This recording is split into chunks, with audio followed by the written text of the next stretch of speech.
Hello, everyone, and welcome back to Music and Moonsaults. I'm your host, Chris Wardine, and joining me back-to-back months, Mr. Joe Hulbert from the Late Night Grin. Joe, how are we doing today? Back to back, brother. Back-to-back. So nice to do it twice. One of those deals. Yeah, exactly. This is the match that was made for my commentary of, right? Yes. It's been behind me now for like over a year, so feels like it's fitting. I'm here for this. I'm very excited for this. This is obviously, goes without saying, one of my favorites. Yes, the aforementioned the little drawing behind Joe. When we did, must have been the Starcade draft. Yeah. And my buddy Matt texted me afterwards and was like, "Hey, can you ask Joe where he got that?" I'm like, yeah. Happens a lot, man. It honestly amazes me, but I forget the artist's name. That's my bad. But he has like a collection of stuff on WWE Shop. He used to. They may have changed. They've changed their shop recently, but he used to, and they never promoted it. So when I found it, it was like, what? Like, this is bizarre. Because Right. it's an iconic match. It's not like it's niche, right? It's really strange. Yeah, it's very cool. But it's the one thing that will never change behind me. Like, stuff will switch out, but Yeah. that will always be there. Because it's, that's history, right? Forever. Yes, exactly. So, in case you're maybe just listening to this on audio, what we are referring to is the drawing behind Joe is of the classic. And that word gets thrown around a lot, but in this case, there's no other word to describe it. The classic Eddie Guerrero, Rey Mysterio Jr. match from Halloween Havoc, 1997. It is October. It's Halloween Havoc season.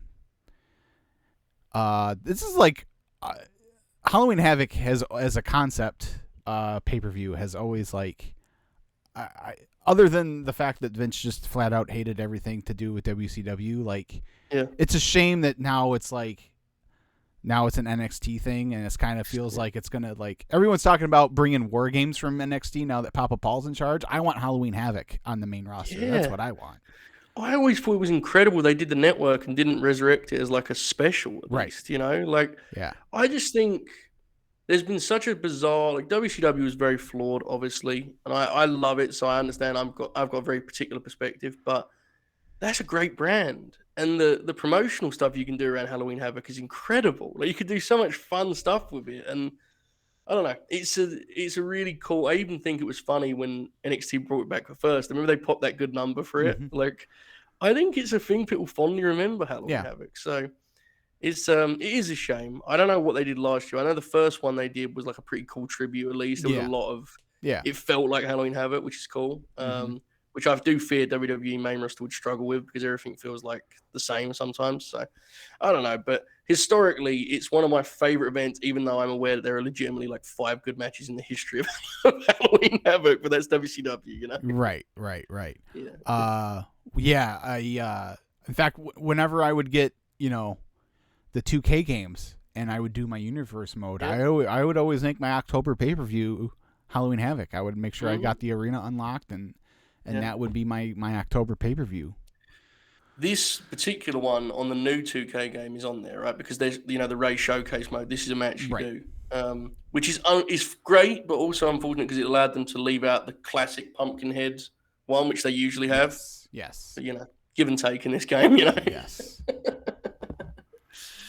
There you go. All right. So, once again, if you are in the United States of America and have the old Peacock, you need to look for Halloween Havoc and then go to Season 9, Episode 1.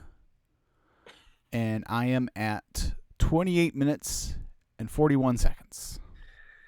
On the WWE Network, for those of us that are still surviving on that front, yes. The tag, the click will bring you to 28:33. There's a crowd shot. Yes. Again, we're probably at different points because that's the way. There's a weird adjustment on that front. I don't know, but there's the 2 times of depending on where you're watching this from. But, so we'll be relatively close. Yeah, it's not play by play either. So you put the match on and you'll kind of get a rough idea of where we're at. So it'll be fun. All right, so I'm going to give a quick countdown, and then we will press play. So, cool. 3, 2, 1, play. Look at that shot. Very different Yes. time for WCW. Look at those. Look at the fans, attendance. Good lord. Yeah, It is worth noting. this This is a set cool is deal. awesome. Yeah, it is. It's not the pumpkin head, the inflatable, but it is. I also kind of insane, like this better than the pumpkin. Like the pumpkin is great, but I don't get know. you. I've always liked the little Here's what's goblin dude. It's very arguably better, but the pumpkin is so outrageous that Yes. we need to maintain and Well, that preserve like the pumpkin. didn't it have like a big like Snickers logo or something on it? I think so, yeah. It's really funny on the video game.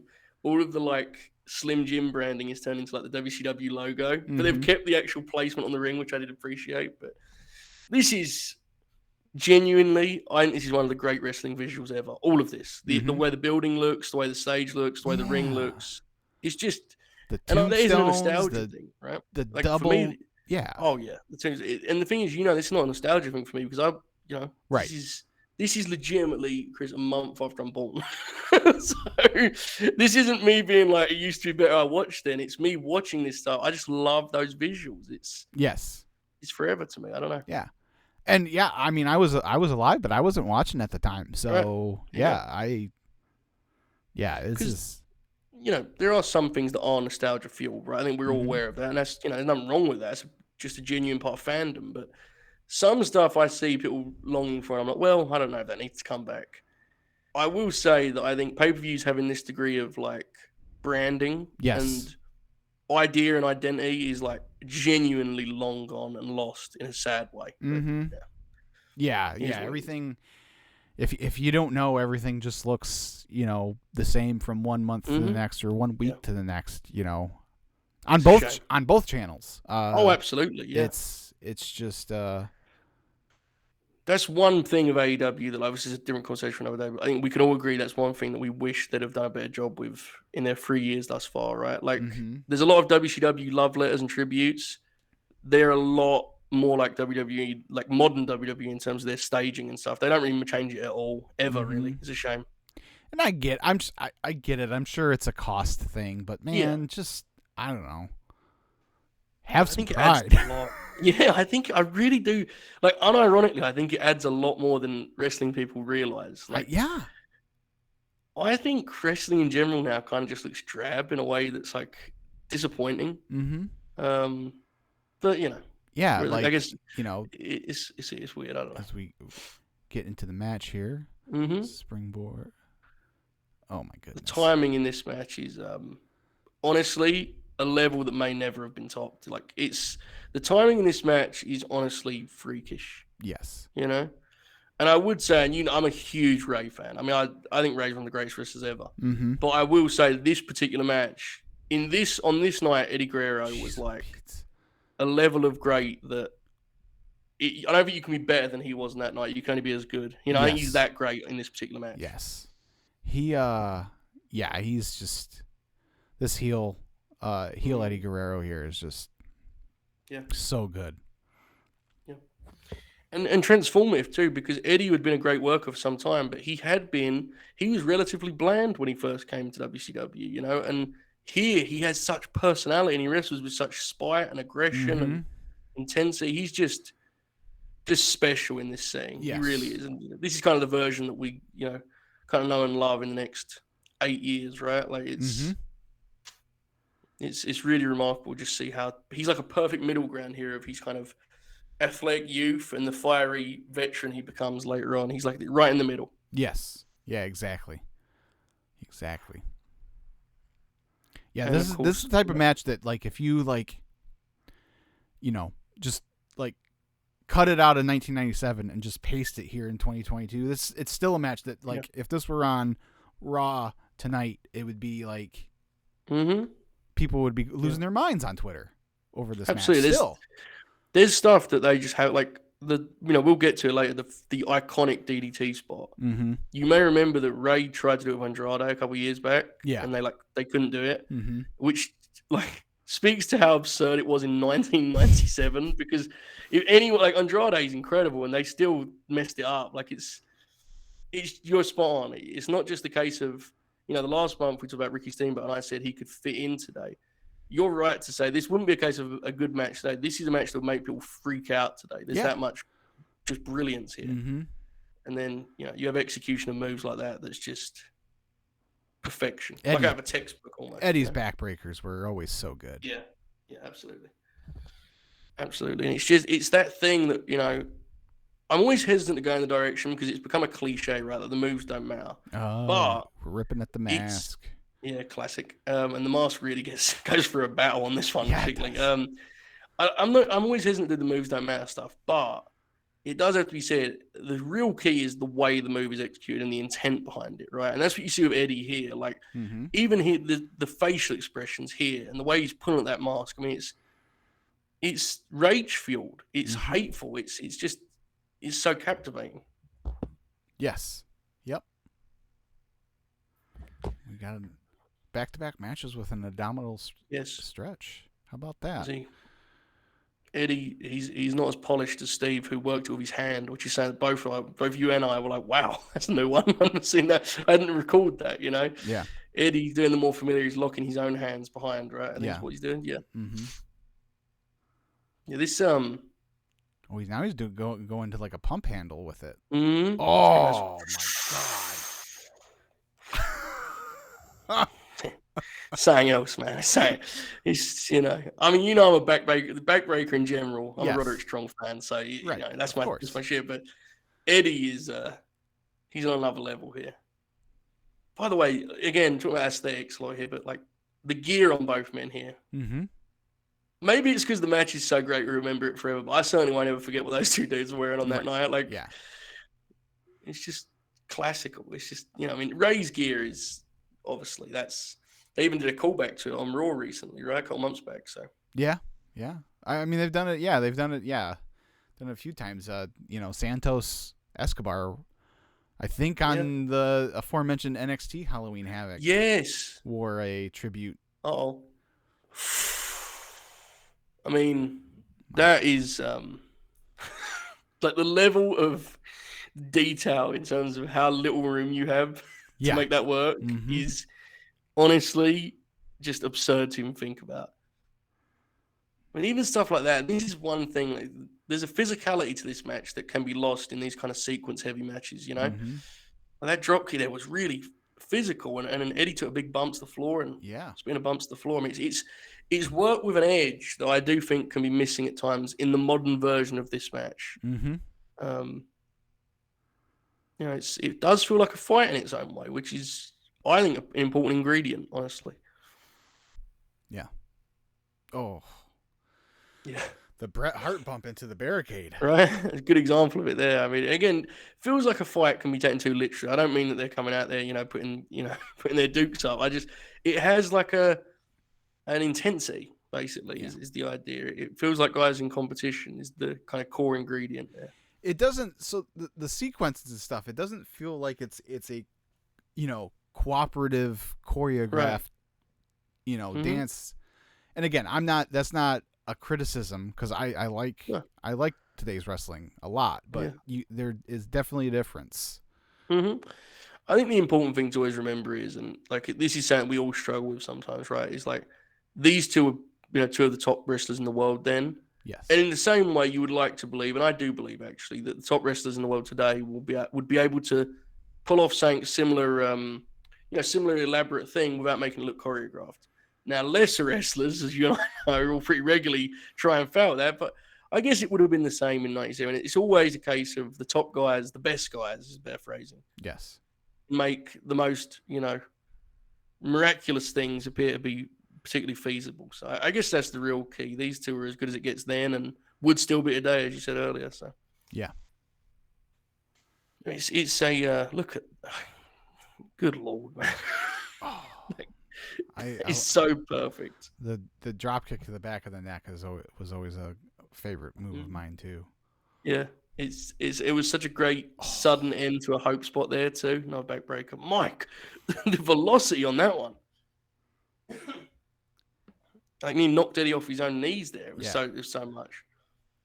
And this is again like we took working a body part, like working the back is too light a term for what Eddie's doing here, right? Like this is so switched on and focused, and he's letting the people react too. Like, look at him looking at the folks here, his facials, and Yeah. kind of taunting them a little bit. Mhm. Just there's a lot here to appreciate. And anytime Ray's selling, the match is better for it. All time great in that regard. Yes, he does a lot. With the mask, you can't.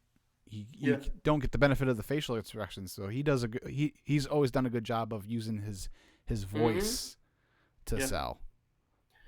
Yeah, that's maybe his greatest skill, right? To be truly sympathetic while wearing a mask is, like, as you said, that is a really challenging trait, and he's mastered it for now, well over nearly 3 decades almost now, well over 2 decades. So. Yeah.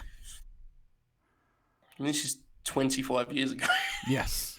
Yeah. Which is outrageous to think about when I've recently seen Ray have, like, nearly 4-star matches on TV. Yeah. He's something else, man. He really is. I've actually really enjoyed the fact that, like, with his anniversary thing that happened this year, they actually celebrated him in a way that I think they too often fail to. Yeah. As of late, they've celebrated him as a legend, which I think often he was just treated as another guy, which I think was a shame. He's a legend. He deserves that treatment. Yes. Yeah.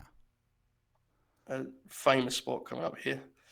I've always liked that he hit the drop kick first, Chris. Rather than just purely being in set-up mode, he first does it, and then it's like a taunt almost that he tries to go for this big one. Yes.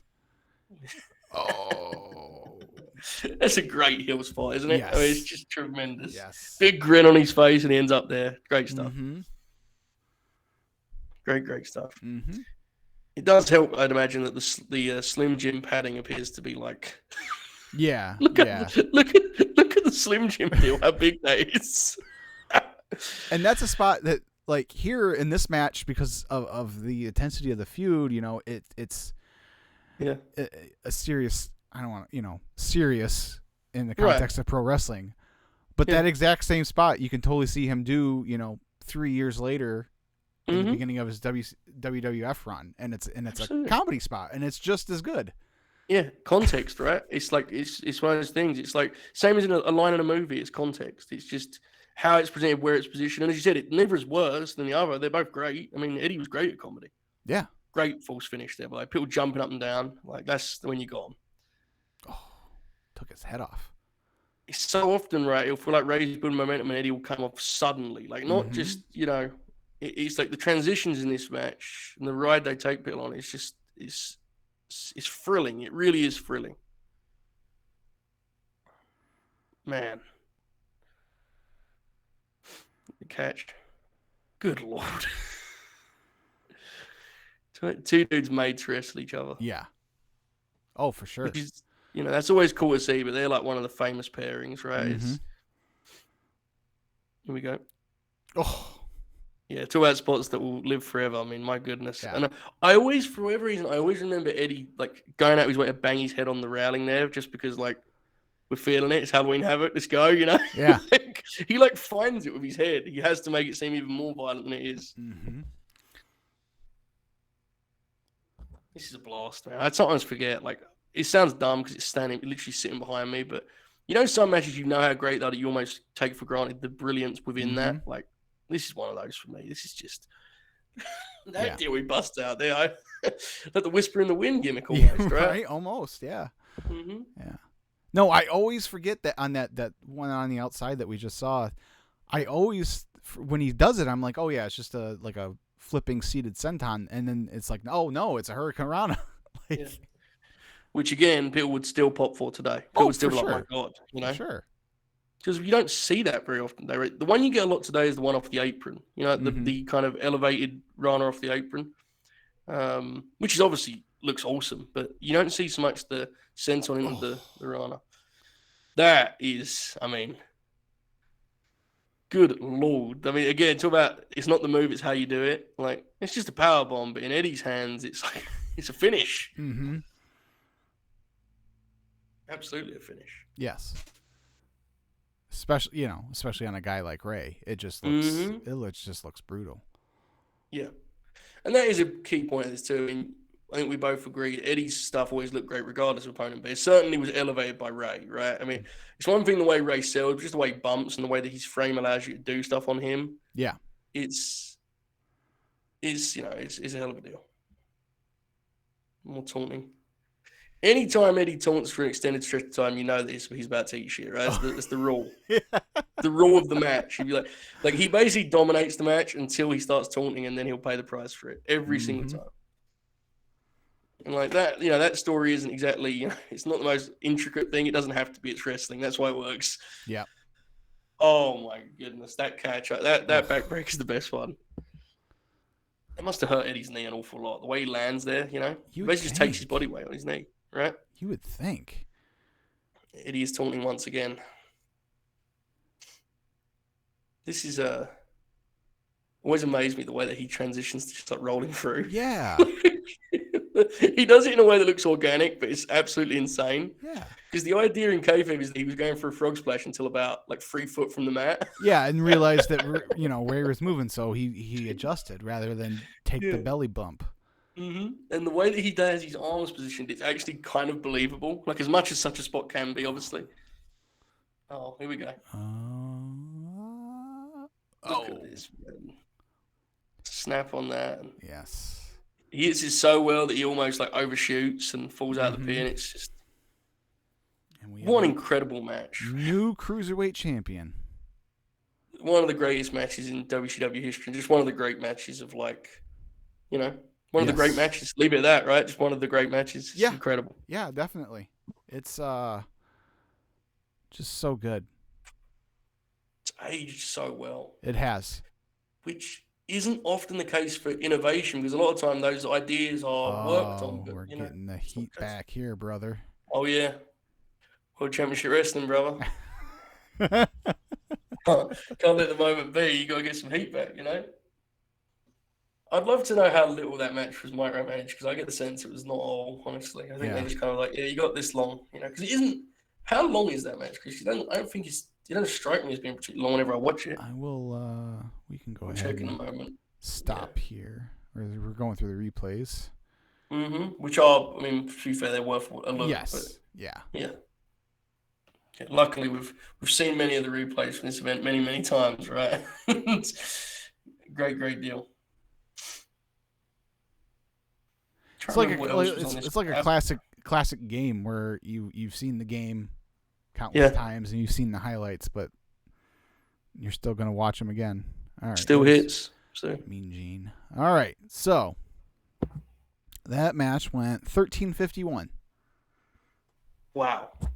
That is, there are multiple things that match that we will always remember. And if there's not a lesson in that, then I don't know. I feel like there's something to learn from that. But what do I know? Are you ready, sir, to find out what the cage match rating was on this? I am. I will admit I'm almost more excited to find out, though, what the cage match main event, like on this show. We'll go through it. We'll go through it, because there is some doozies on this card. Yeah, that feels like it has a shot of being legit under one. So, but this find out. I hope I don't get, it seems like you're confident I'll like the rating for this match. So, so for the match we just watched, Rey Mysterio Jr. versus Eddie Guerrero, cage match rating, 9.39. Justice. I was very scared, Chris. There was going to be some folks like, I don't get it. They didn't do enough false finishes at the end. 4 3/4 awesome. From Dave. Which today, if that match aired today, his mentions would be filled with. How could you not give that 5 stars? Oh, I know. I've been at it on some of those Wrestle Purist tweets where they announce the ratings. It's something, man. It really is. But yeah. But the rest of the card, we opened with Yuji Nagata versus Ultimo Dragon, and that got a 6.82. Chris Jericho versus Gedo, which got 3.86. I think that's the match where I think Jericho nearly badly injures Gedo, which is a kind of he goes bizarre... for I watched the match before. Yeah, he goes for a top rope Frankensteiner, and it doesn't connect. Which is an interesting, nearly a timeline adjuster right there, right? That could have been something. The match after this one was Alex Wright versus Steve McMichael. Can't win them all. Followed by Jacqueline defeating Disco Inferno.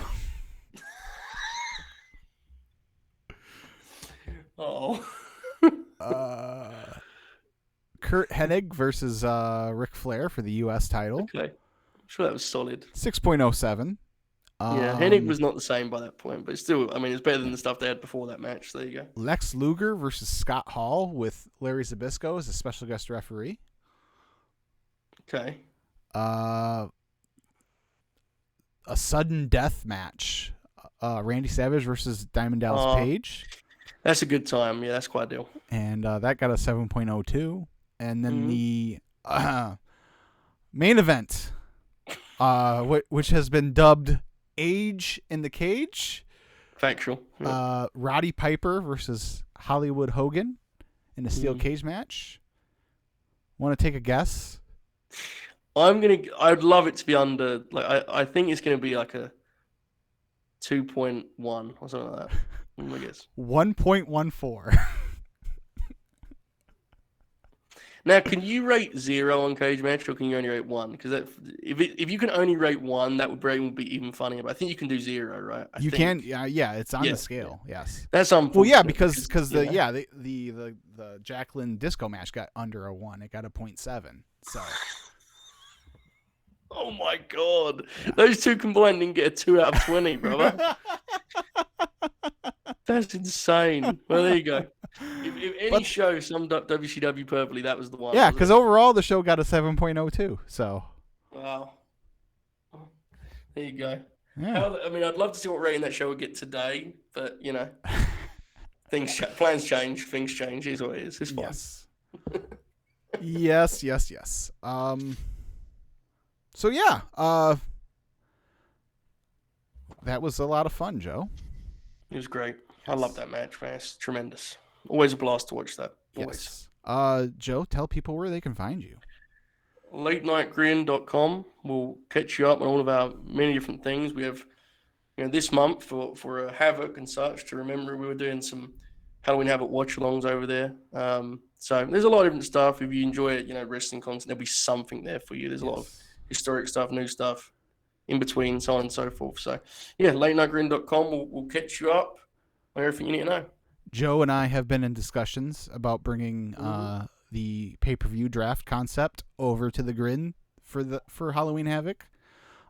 So maybe it's happened, maybe it hasn't. Who knows? We'll see. Hopefully. Yeah, hopefully. I'm willing to bet if it does happen that this match will be the first overall pick. Well, I think so. Unless Oracle gets the number 1 pick, he might go off the. Yeah, he'll take like a Barry Windham tag or something like that, Talk about the heat segment. We'll check how long it went. It was like 35 minutes in 1991 or something like that. He'll take Vader versus Cactus Jack or something from '93. Yeah, that actually sounds like something you might pick, because that's very violent, that match. That's not a bad pick, but it isn't this. I know that much for sure. Yeah. But yeah. So we'll see. It'll be interesting. Hopefully, it'll be a thing. I think we're both pretty confident, right? We can make this happen. So yes, yeah, I think so. It could be a very challenging draft because of the fact we talked about earlier. This show doesn't have that many great matches in its history, but that's part of the fun, right? That's part of the fun. You could even go like, you can just to pop yourself, you can go the opposite direction and do like the Jacqueline Disco match and the what the Chamber of Horrors and you can really. That actually would rule. The problem if you had to. You're like big bald, you'd have the Hogan Piper and the Jacqueline Disco. You're like, man, I need a pick for 97. You're like in a jam. Like, you can only have one of these terrible matches. Right. So, but all right. You can follow me at IBenazChris on Twitter, musicandmoonsaults.com, all that good kind of stuff. So Joe, thanks again for coming on, man. It's always a pleasure watching and talking some wrestling with you. Absolutely a pleasure, man. That match is anytime you need to watch that match with, I'm there for it. So sounds good, man. Hell of a time. Thanks for having me. Sounds good. All right, guys. Until next time. See ya.